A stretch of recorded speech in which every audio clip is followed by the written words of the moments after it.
Hello, today I have Annie with me. Hiya, Annie. Would you like to introduce yourself and tell us a little bit about yourself? Certainly. Hi, Donna.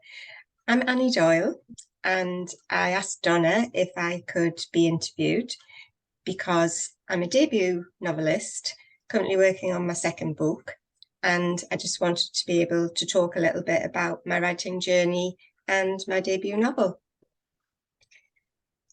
Did you always know that you wanted to write? Yes, I think I was very lucky, Donna, because my mum, she's 91 now, and she still loves stories. She tells stories. She talks all the time about her childhood, which is fantastic for me because I'm writing family sagas, historical family sagas. So I'm like a little sponge.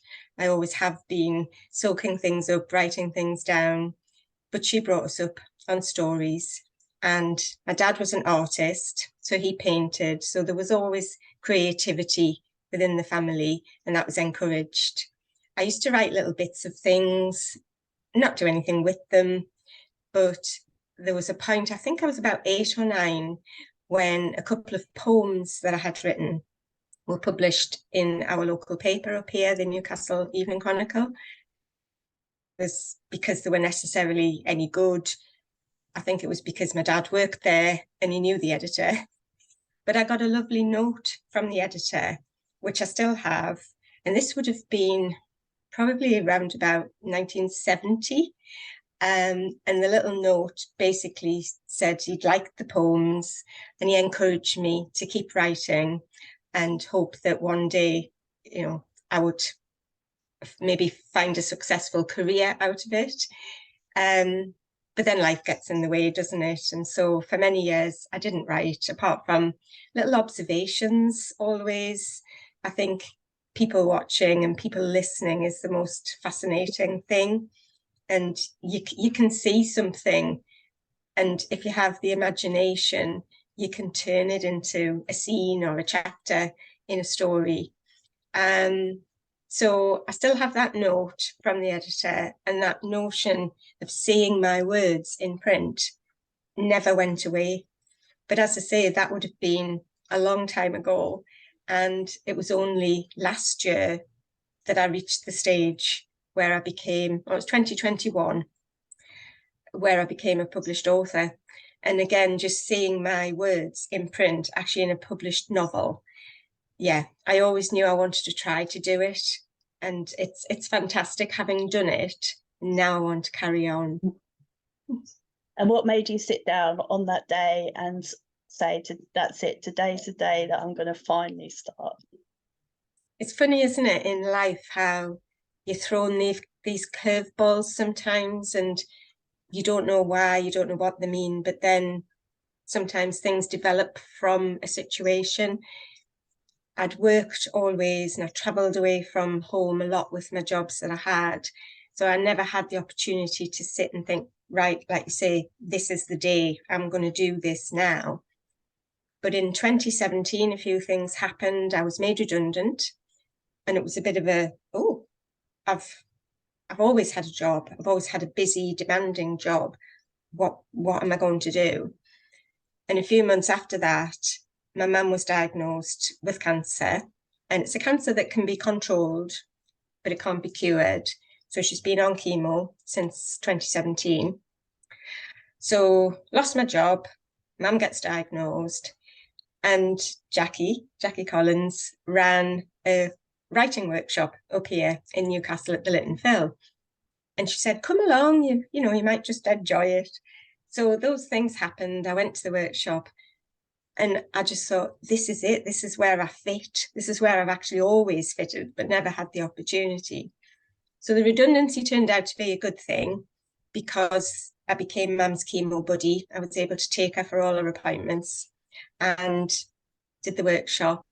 And then my mum had 3 months in hospital. And while she was in hospital, I visited just about every day.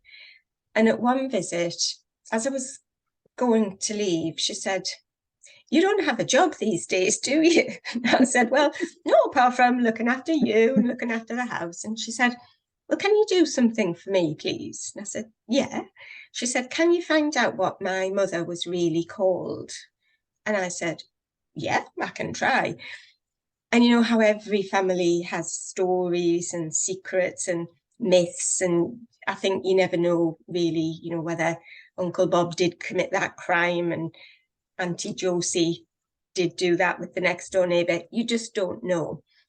But what we had in our family was this story that had been handed down for generations about my nana. So Mam's mum never knew her mother. She was abandoned at the age of 4 up here in Gateshead. Her mother and her mother's sister, her aunt, left the Northeast, went to London, and then they went to New York, where there were dancers on Broadway. And my nana was left in poverty, brought up by a very unsuitable cousin of her mother's who drank and neglected her. And this was the story. And my mum said, I don't know any of their real names. There's a rumour the aunt was married 5 times. Can you just see what you can find out? So I started going regularly to the library in Newcastle, looked on the genealogy sites, and found that most of it was true. I found the sisters between 1905 and 1911 on ships' manifests back and forth from England to New York City. I found them at an address in a theatre on Broadway, living above this theatre.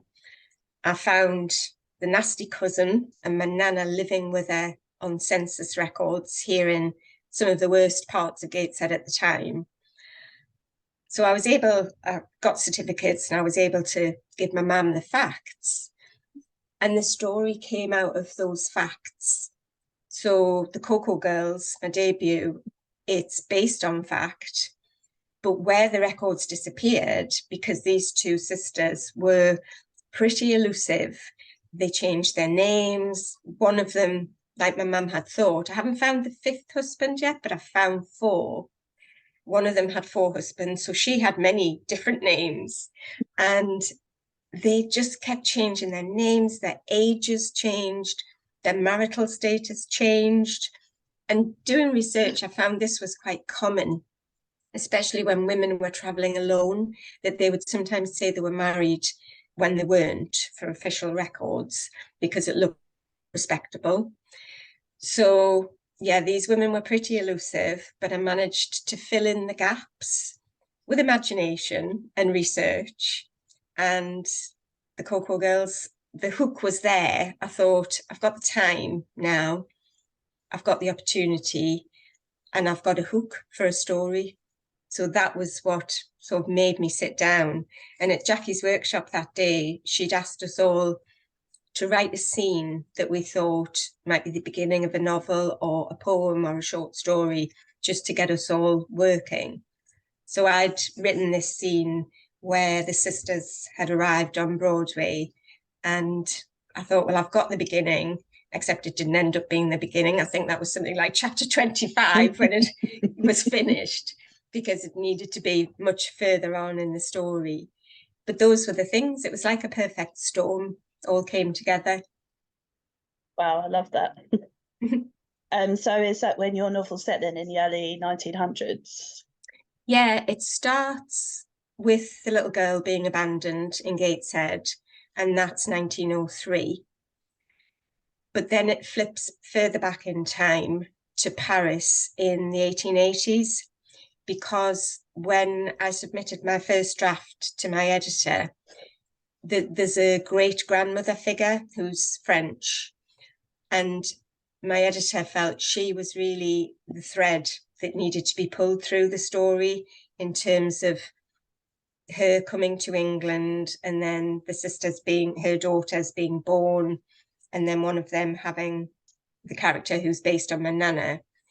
So my editor said, you need to go further back in time to pull that thread through. So that was the point when I thought, I know nothing about Paris in the 1880s or France, or how she would have travelled, because she did travel to England to be a dancer.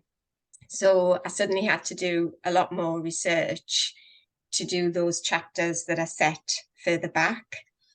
And whenever I talk about this bit of my journey, I always say to people, I'm going to say a sentence now that I never thought I would say in my life, which is thank you, Michael Portillo. Because, as I say, I knew nothing about the journey that that character would have needed to take.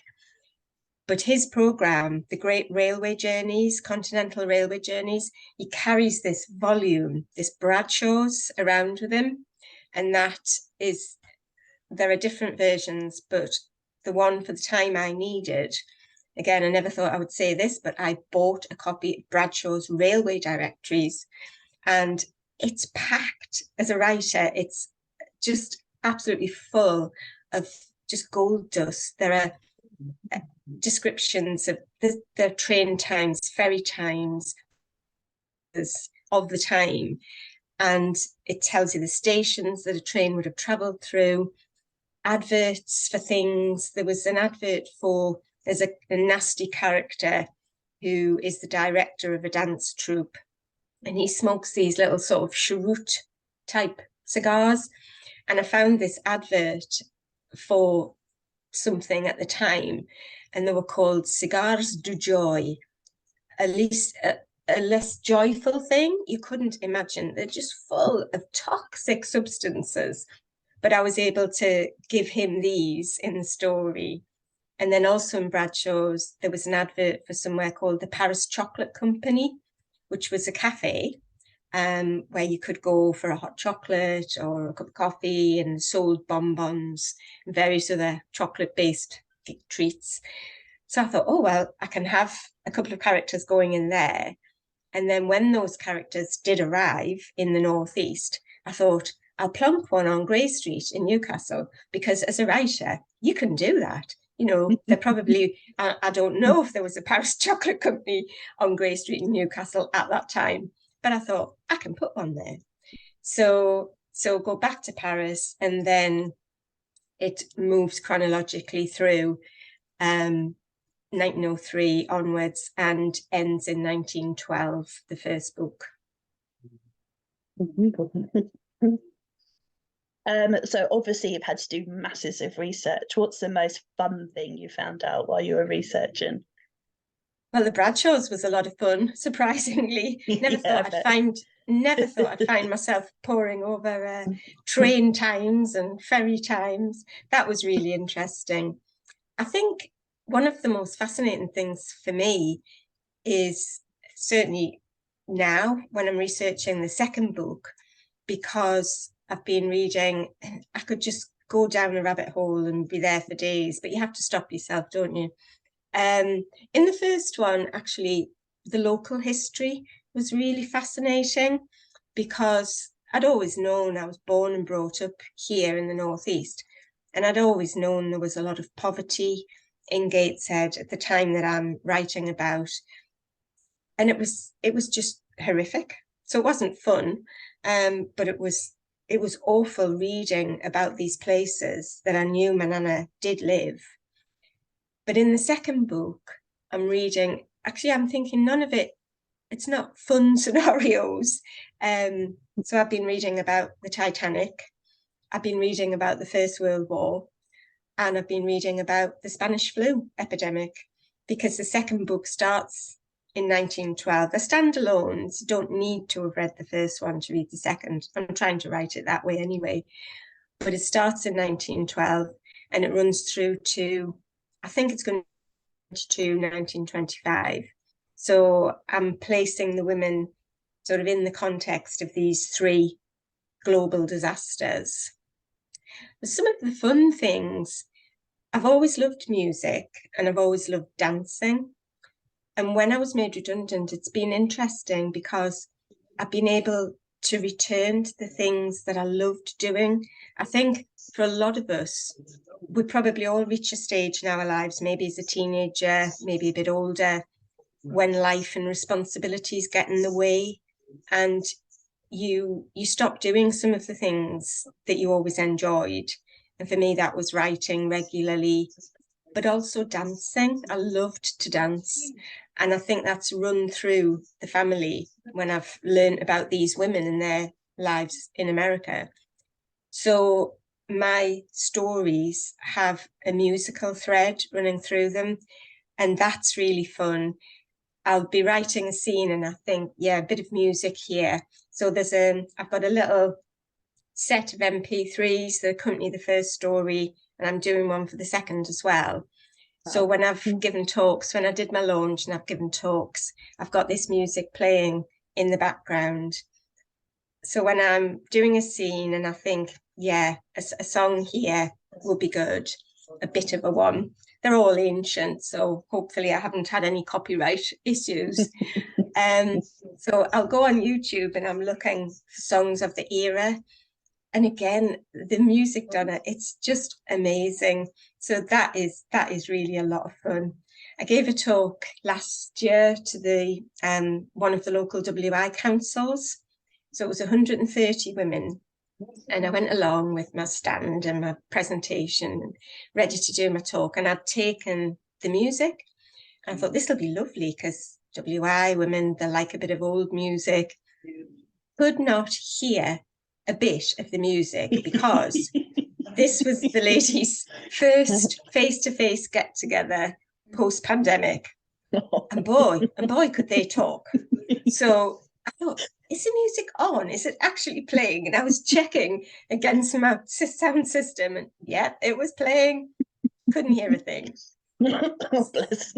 So yeah, learning about the music of the time, the dances of the time, because in this book that I'm writing now, the characters on the Titanic are dancing, and the soundtrack that accompanied, the White Star Line Orchestra is fantastic.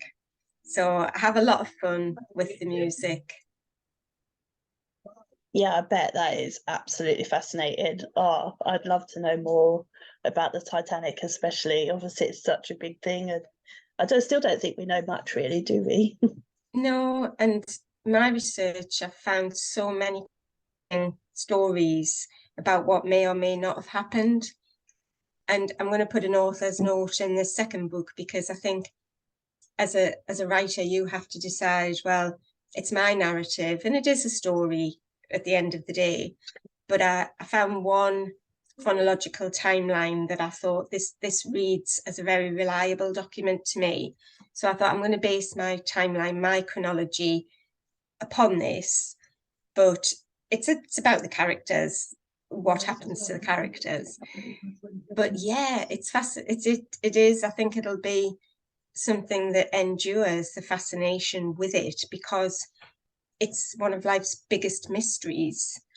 And there are lots of conspiracy theorists out there. Some people who would say, oh, it wasn't an iceberg, and others who would say, well, yes, of course it was an iceberg.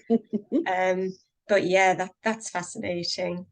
And I've just been reading today a little bit about, because my stories really are about women and women of the time doing remarkable things, because these ancestors of my mum's, well, mine, they did remarkable things. They left this working class community on their own at a time when working class women didn't travel to London unaccompanied, didn't travel really. Most people lived and died within a small radius of where they were born.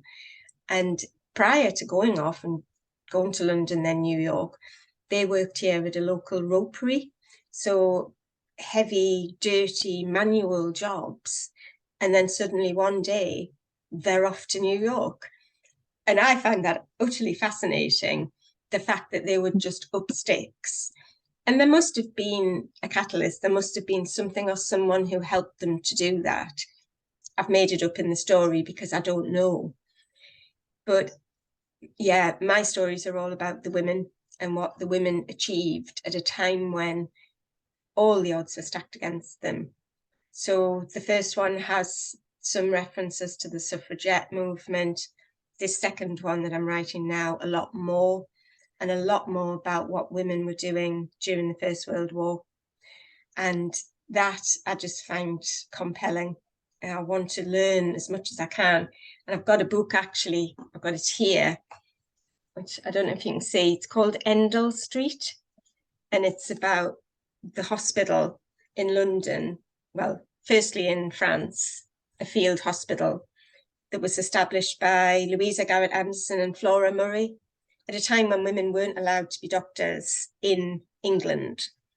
But then the war changed that for them, and they were able to really come into their own. And there was this whole army of women who did amazing things. So I want to focus on them and bring their stories to life. Oh, I love that. I spoke to an author the other day, and he writes about female pilots that flew new planes to the front and then flew damaged planes back to get repaired. So that was really cool and really interesting as well. Yeah. And yeah, it sounds, I mean, you know, I knew that the women were involved in the war and stuff, but I've learnt more as I've got older, and some of the stuff they've done was just incredible. Just wow. I You know, know. And there were some women who were sort of key, they did key things that changed certain aspects of the conflict. And we just don't seem to hear about those women much. And I think the more they can be brought into fiction and non-fiction, that's why that book, I mean, that's non-fiction. And Wendy Moore does such a good job of just setting it all out. And I was amazed when I read it, Donna, because I thought, I just didn't know the half of this. And it's fascinating stuff. And the hospital in London, this Endell Street, where so many of the soldiers were brought with horrific injuries and treated by women, it was the first of its kind. And at a time when I think the sort of the medical profession was very anti-female doctors, they needed them, and they knew they needed them. And from there, we know the rest is history. But yeah, the pilots again, and women who drove medical supplies, who drove injured soldiers, just fascinating. Yeah, it really is. So which of your characters have you had most fun writing, and which has given you the most trouble? Ooh, that's interesting.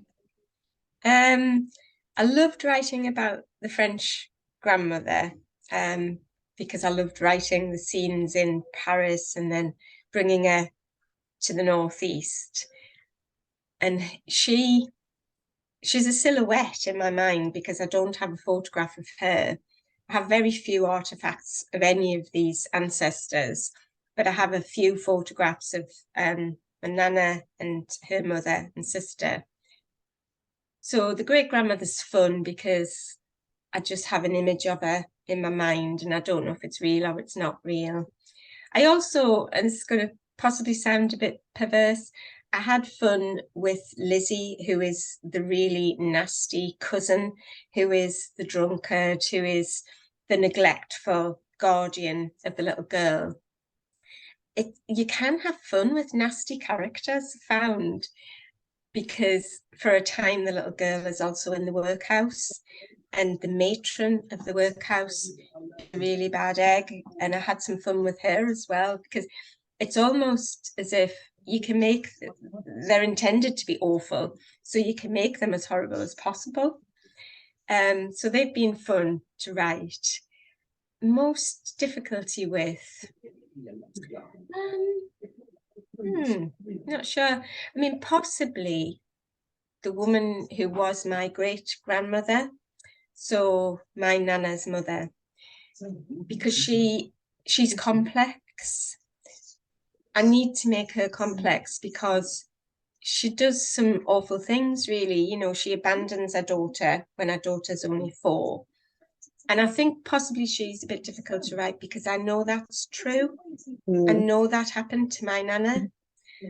And then later in life, she does something else, which isn't very nice. And I think as a person, she must have been very single-minded and possibly very selfish in terms of, even though she had a child, she wanted to go and do her own thing. So she's possibly the one who I have some mixed emotions about.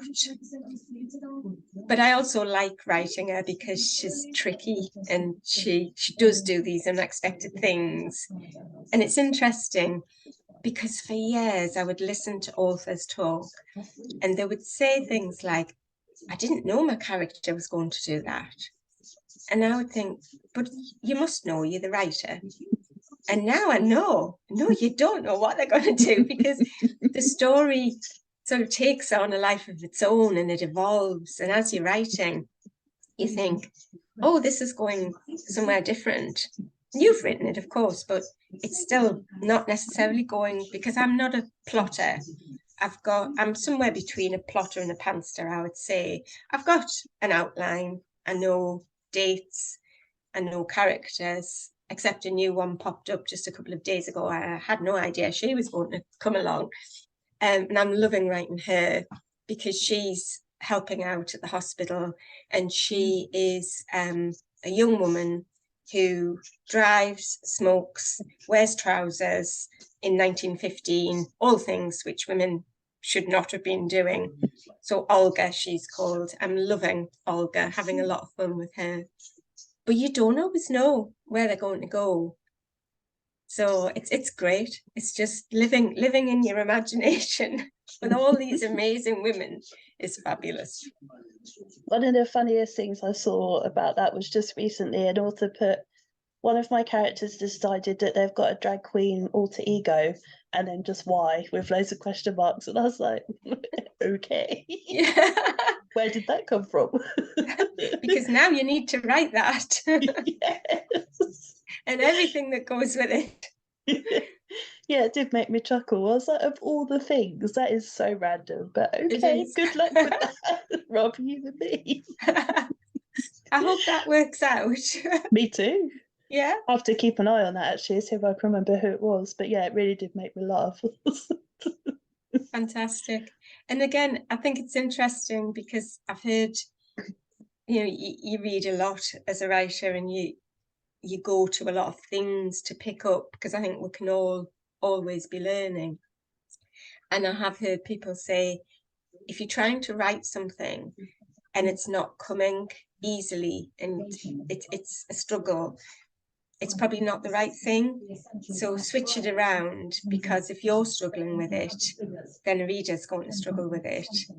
And I've had occasions where I've been writing a scene and I'm thinking of something. So how do I do that? And then you think, no, that's not actually the right way for this. It's for me, and I know every writer is different.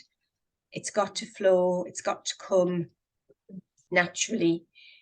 And if you're writing, for me, if I'm writing a scene like Olga earlier today, and I'm writing about her car and her trousers, and it's just coming. And I think this is the right thing for her. This fits with her character. And if she suddenly sort of went off piste and did something odd, and I found, if that popped into my mind that she's going to do this thing, and it might seem odd, and if I tried to write it and it didn't come, I think I would think, no, I'm going to leave that, because if it's not sort of flowing, it's probably not the right thing for Olga. Yeah.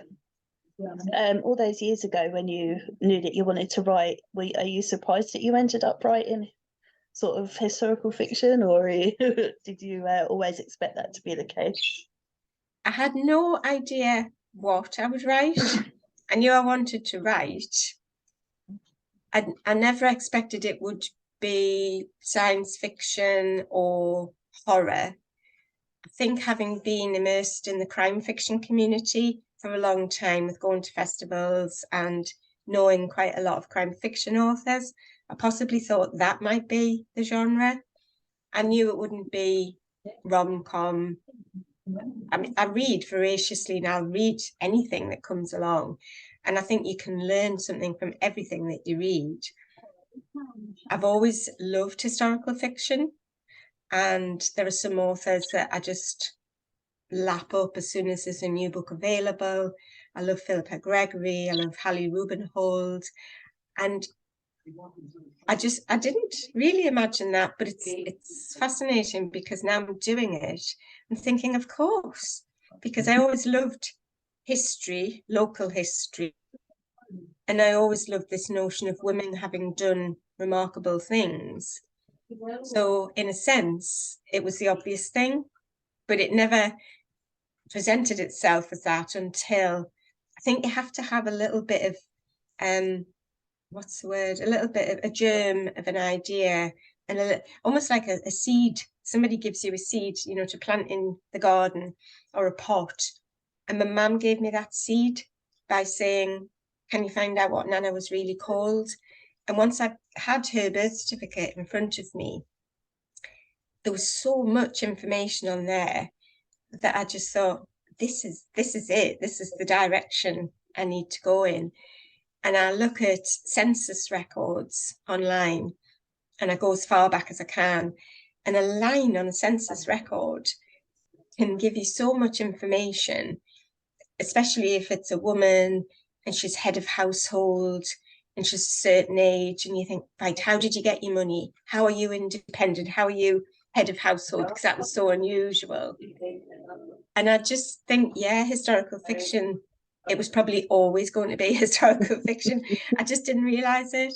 And the more I write what I'm writing at the moment, the more I'm thinking I want to go further back in time, because I've got ideas for 3 books in this. I don't want to call it a series because I don't want people to feel they've got to have read the first one. They can pick any one up and read it when they want. But these women within my family, I feel I can take them through to about maybe the beginning of the Second World War. So that would be the 3rd book. But then the 4th book in my mind is to go further back to the great-great-grandmother, back to France. And I would need a lot more research because that'd be going back to her mother. So probably round about the 1840s in France.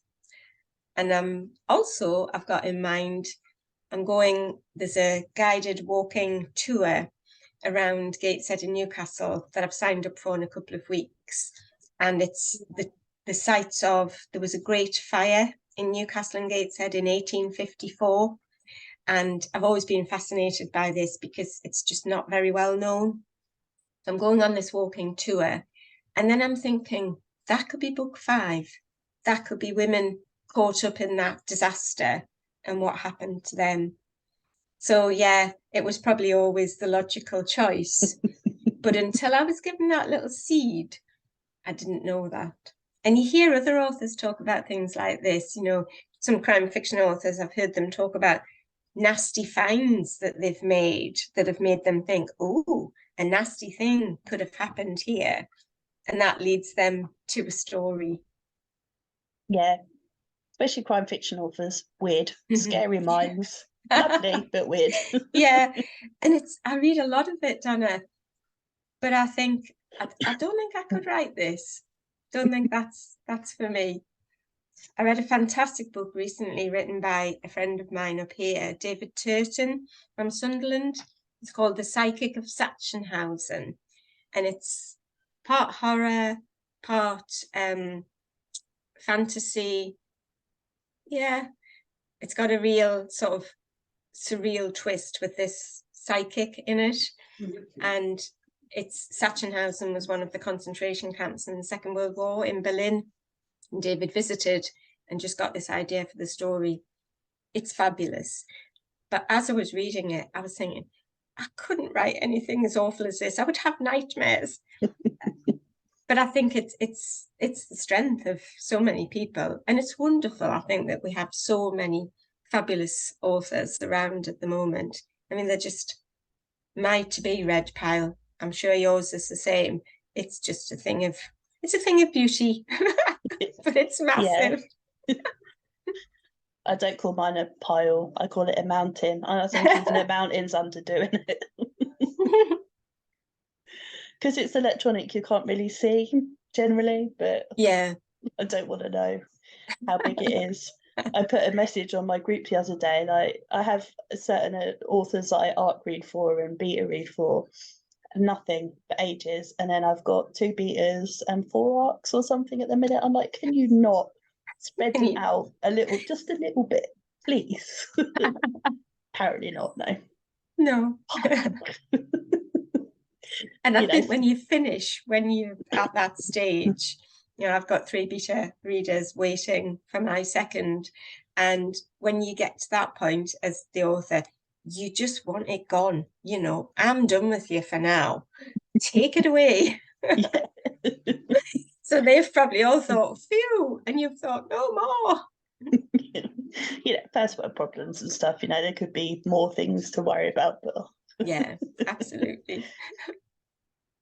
When you first sat down to write, what did you find harder than you were expecting?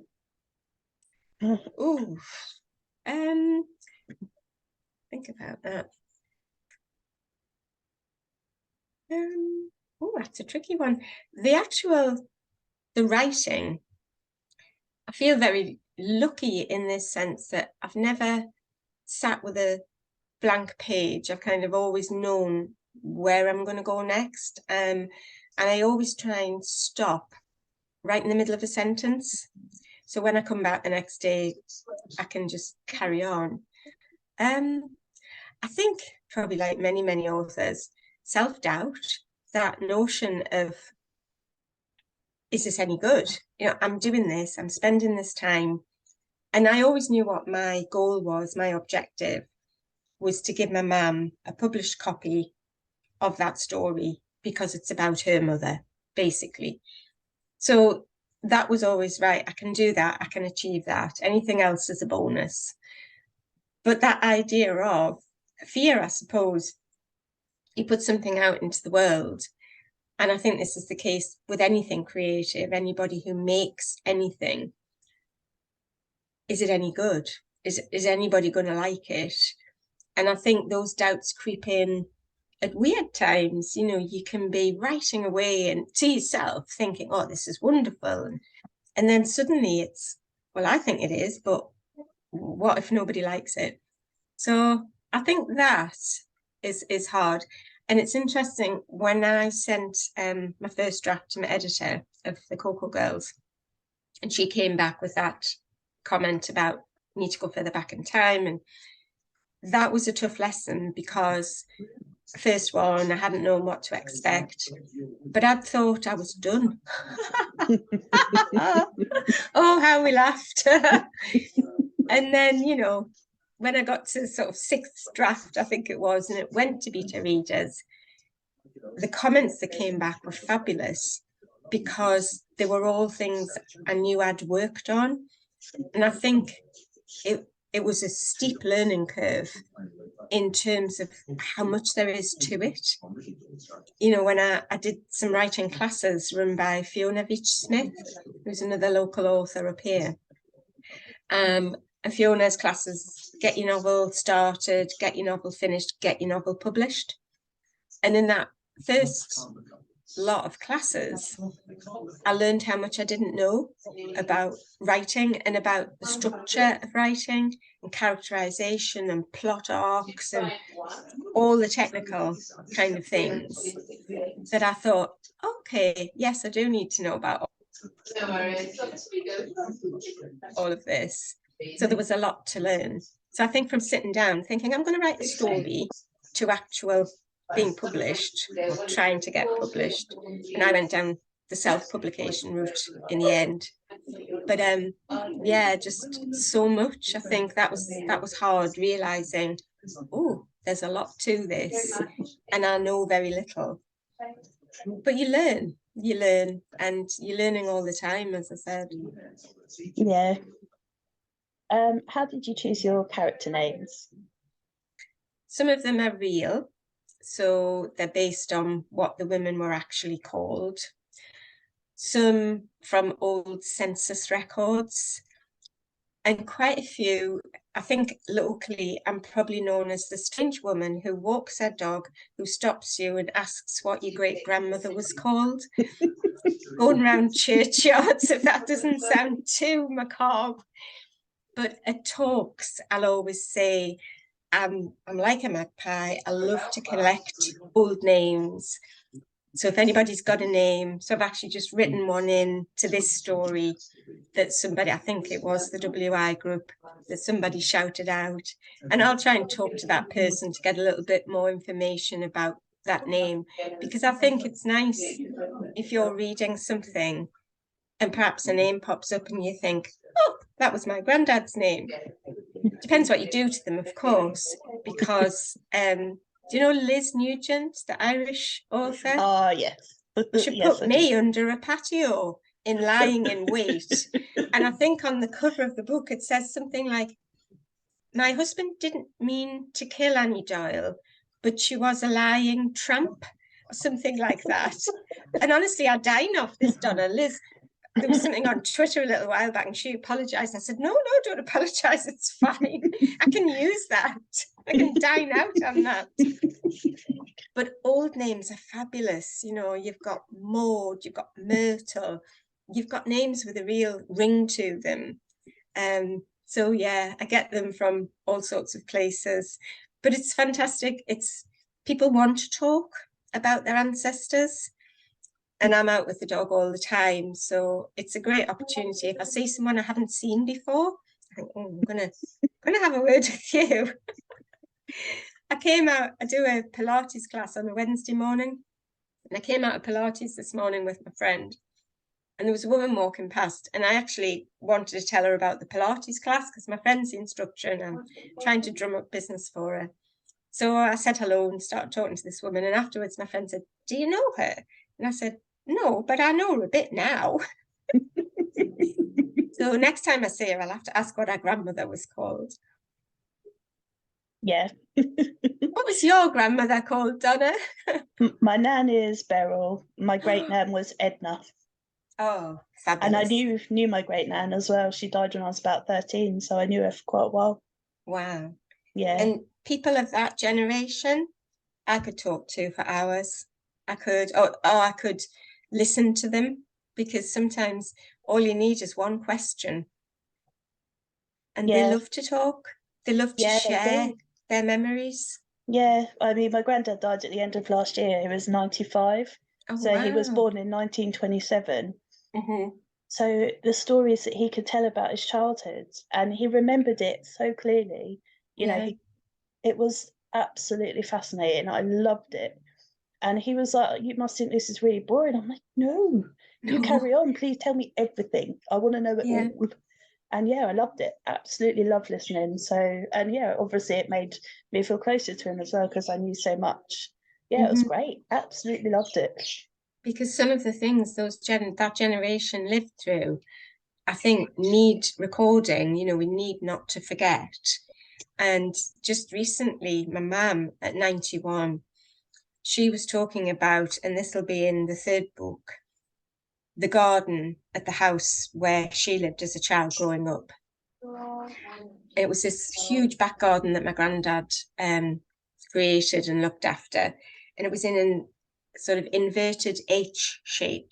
And my mum was talking about this. And I said, can you remember what was where? And she said, oh, yeah. She said, I can picture it. And I said, will you write that down for me, please? Because it's gold dust to a writer. And there were a couple of things that she couldn't quite remember, but my elder sister helped her with because she remembered it growing up. And I just think information like that, it's because it's real, it's so valuable to include in stories. And you know, you change it around a bit sometimes so it fits with the story. But the essence of things being in there. I mean, I had in the first story, a couple of guest houses, and one of them, I gave it a name, and it was the name of a guest house that I used to stay in years ago when I worked away from home, and I stayed in Cheltenham a lot, and I stayed with this lady who became like a second mum to me almost. And I called the guest house in my story Parkview because that was the name. And I sent her a copy and signed it, and she emailed me and she said, my guest house is in print. And the other guest house, it was a boarding house set here in Newcastle. This was fascinating because the idea for it came There's a program called A House Through Time with David Olusoga, and he would trace the history of a house through the people that lived there. I think he did one in Bristol, one in Leeds, and he did one here in Newcastle. And it was a house in the West End of Newcastle that, for a time, was run by a landlady called Grace Eagle, and she provided accommodation to stars of the music hall at the time, so theatrical types. And this was perfect for a group of characters that I had in my first story. And when I had written it, my mum had read the book. She said, you know, your nana used to visit somebody in that house. And I hadn't known this at all. And I said, the chance of that, and I don't know what that connection was, who she visited there, but I just thought that's amazing, that sort of serendipity. So yeah, fantastic. Did you give your mum a cameo, or does she have to wait?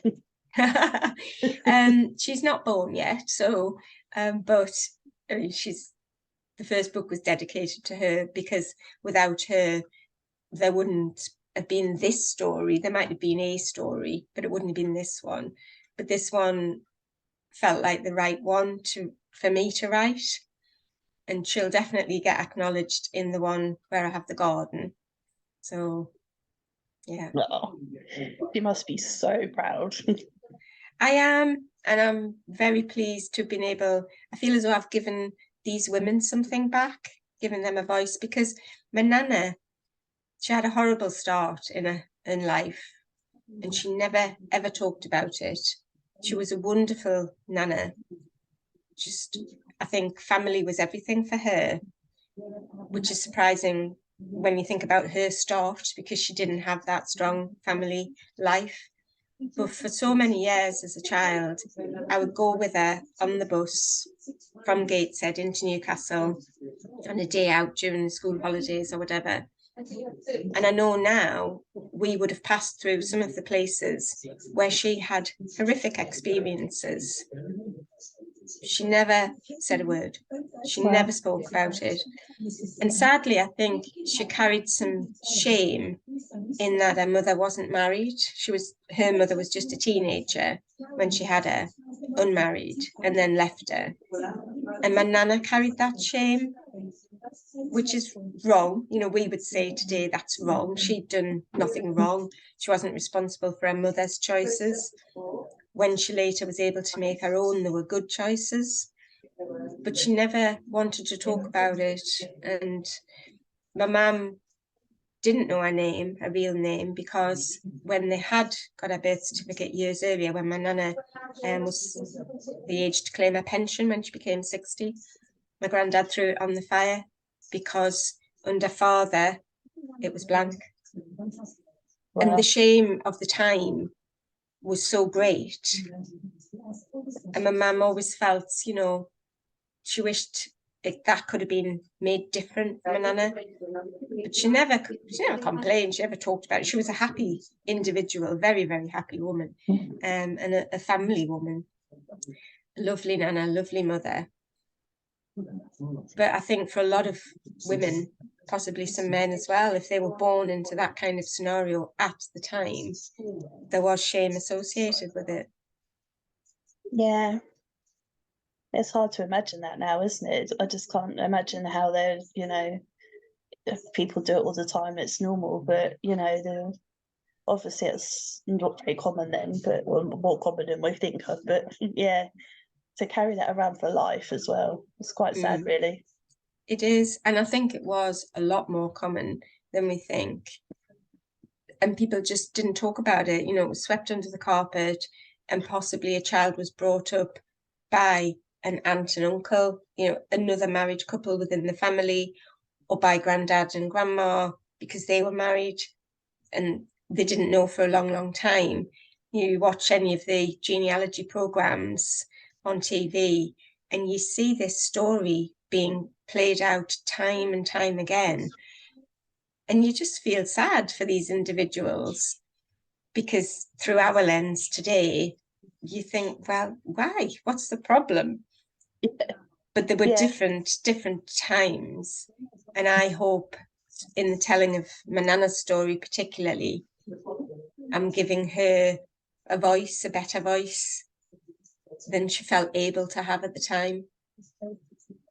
Yeah.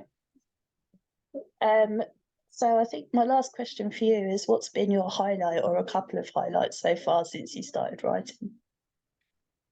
Giving my mum the published book, because I had, I think like many authors, the rejections. When I thought I was ready, I thought, right, I'll try and I'll submit and I'll see where I go, agent, publisher, traditional route. And I had 16 rejections before I stopped. And I know that might not seem many. You know, I've got some statistics whenever I give a talk and I talk about how many J.K. Rowling had, how many Stephen King had, blah, blah, blah. But for me, I had a sort of little ticking clock, because all I wanted, as I said, was to give Mum a published copy. She wasn't too well, and I really wanted to give it to her for that Christmas of 21. So for me, I stopped and I thought, right, I'm going to look into self-publishing. And so with Amazon KDP, a friend who's a graphic designer, published, gave my mum the copy for Christmas. So that a definite highlight. And then I launched, even though I'd published in the December, because again, first time and doing it myself, doing everything myself, I had no idea as to the nuts and bolts and when do I launch and etc. etc. So I actually did a launch in the April, even though I'd published in December. And there's a local community hall here, not far from where we live. It's a beautiful old chapel and do a lot of different events there. And I held it there. Jackie interviewed me and I had, I think, over 60 people attended. I put on food and drink and had the music from the story playing, my stand, books for sale. And I just sat there and I looked around the room, and there are some fabulous photos done, because long before I'd had a dream one night, and I don't know, different people place different amounts of store on dreams, but sometimes you'll have one and it feels almost real. And I dreamt that I was having my book launch, and it was in the Buick room in Newcastle Central Library, the big room where sometimes some of Newcastle Noir has been held. And everybody in the audience had a drink, and they were all, you know, those little inflatable pink flamingos that you get to put your cocktail in. Everybody had one of those. And I think possibly it came from, I had one. I'd gone out in Newcastle for lunch with some friends, and I'd ordered a pina colada, and it came in one of those. And one of my friends said, you have to take that home. And I was like, no, I can't. And this friend put it in my bag. So I had one in the house. By the time of my launch, I had 75, because I thought we're going to recreate that moment from my dream. So a friend of mine was taking photographs, and that's an absolute highlight for me. Just to see everybody holding my book, holding their drink in a pink flamingo, and just looking so happy, having such a good time.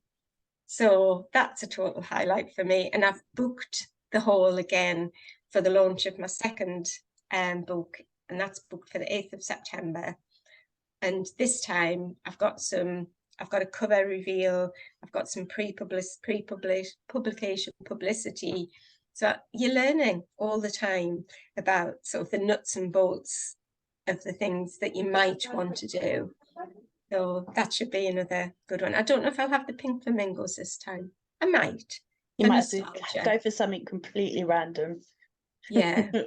Or something linked to your book, maybe something linked to the Titanic or something. Yeah, that's a good idea. Go for a theme.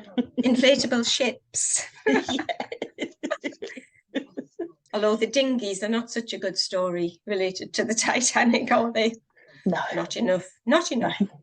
Or have some 20s flapper dresses as the dress code. Oh, and whatever the men wore. Feather boas, maybe, for the ladies. Dicky bow ties for the men. Imagine what the pictures would look like. It would be amazing. I could have a 20s theme. That's a fine idea. Yes. Perhaps I should go to party planning instead of this whole book. No, I'm joking. I would say as well, but I think you've got enough on your plate. Yeah, I know. I need to sleep occasionally. You do, and have nice walks with your doggy. Yeah, bless her. Yeah, we'll take her out probably in a bit.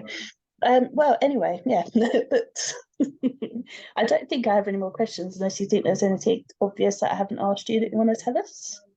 No, I don't think so. As I say, I think it's wonderful for me to sort of be able to realize this dream that I wasn't sure I ever would realize it. And I think I talk to so many people who say, I really want to write, and if I can do it, try it. You know, you can't edit an empty page, so write something, even if it's just a sentence. I feel incredibly lucky, Donna, in that at home I have the time and the space. I can just come and write. I don't have anybody sort of, you know, pecking at me to do anything. I can just I have this opportunity, and I really want to take it. And if I can help anybody in any small way, then I'm happy to do that. So just before we go, would you like to remind everyone where they can get your book from and where they can find out more about you if they'd like to? Certainly. So The Cocoa Girls is available on Amazon, and you can get it hardback, paperback, ebook. It's available to order from Waterstones and Blackwell's. I'm working at the moment to get physical copies into those shops, but I have physical copies in a few independent bookshops. I have it at The Bound in Whitley Bay, Featherbed Books in Houghton-le-Spring, and soon to be at Collected in Durham. And what was the other part of your question? Where they can find out more about you. all the socials. So Annie Doyle Author on Facebook, Annie D Author on Twitter, Annie D Author on Insta. I think I'm out there. So come find me, talk to me. I always like talking to people. Tell me what your great grandmother was called. Yeah, just get a flood now with messages. Yeah. Well, brilliant. This has been amazing. So thank you very much. It's been so lovely to meet you properly and talk to you. And I hope next time we meet, you'll have that pink hair back, because I do like pink hair. I will. And lovely meeting Trixie. Trixie, yeah. Oh.